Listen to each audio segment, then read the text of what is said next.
So there's 8 smells you should be very wary of if you ever smell any of these things inside or around your car.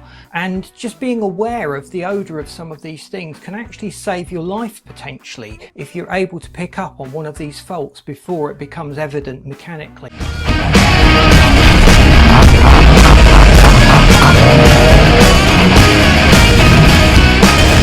So the first smell that we need to be aware of when we're in our car is the smell of rotten eggs. Now make sure you've not been eating eggs, and no one in your car has been eating eggs as well. But the rotten egg smell can actually be down to a faulty catalytic converter. So the catalytic converter is supposed to be converting hydrogen sulfide into sulfur dioxide. And if that process isn't happening, it can give way to a burnt egg smell. And being aware of that early on, it can save you a lot of problems further down the line if you're able to get that catalytic converter sorted, or whatever problem it was leading to the catalytic converter to work inefficiently, before you have to actually replace the catalytic converter itself.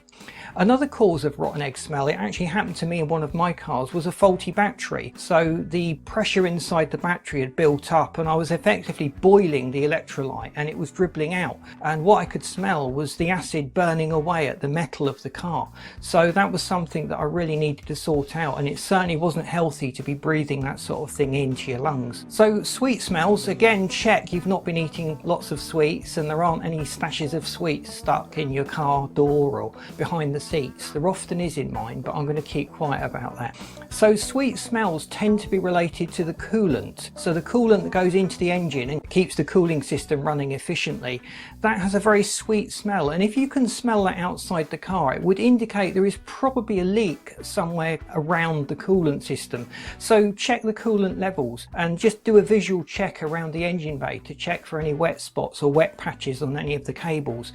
And again, picking up on that early can save you a lot of problems further down the line. Another one to be very wary of is the smell of hot oil. So if oil is getting onto the engine, it will burn off, and that makes a very distinctive burning smell that you need to watch out for.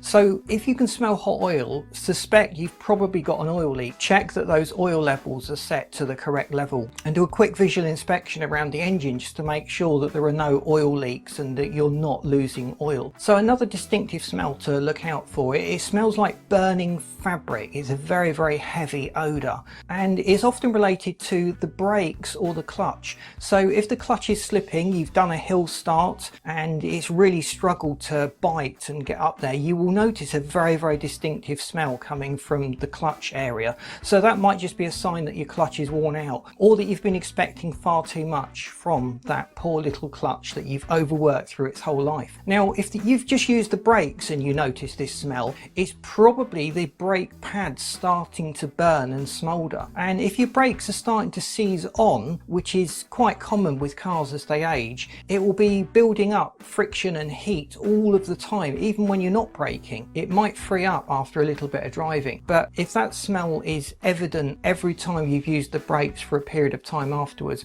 get those brake pads checked before they fail on you and you have trouble stopping the car. So you've turned on the vents in the car and it's blowing out lovely fresh air, but there's a vinegary odour to it. So if your car had air conditioning, or even if it doesn't, this can often indicate that there's mould started to build up inside the filters that bring that air into the cabin.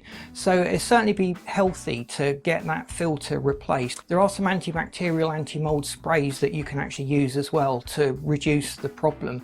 And often once you've got a mould problem starting, it's very difficult to get rid of it without using these proper sprays and doing a thorough cleanup job. Just replacing the filter is often not enough. So keep an eye out for that one in the summer. A smell from air conditioning as it first starts up is fairly normal. Most cars get that. But if it's a persistent smell, or it starts to smell vinegary, then start to suspect that something is up and investigate that. So one of the more serious smells to watch out for is the smell of fuel inside the car. So this might indicate a problem with one of the pipes going into the engine.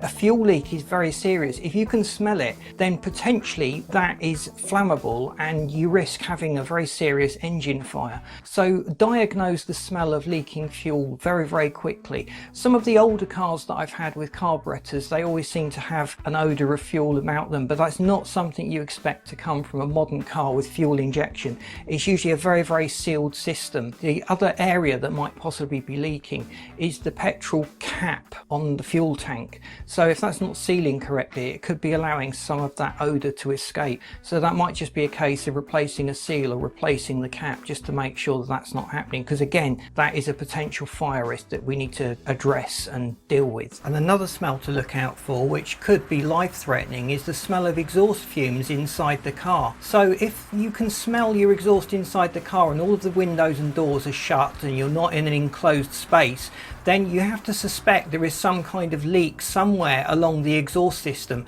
and you really must get this addressed very, very quickly. Exhaust fumes can prove to be lethal, and they certainly don't do your health any good. So be very wary if you can ever smell exhaust fumes coming into the car. Now, the final smell we're going to talk about is the smell of burnt rubber. Now, if you tear away at the lights at 5,000 RPM, much like they do in this drag racing, that's normal. You do expect to smell burnt rubber when you've been literally burning the rubber off your tyres.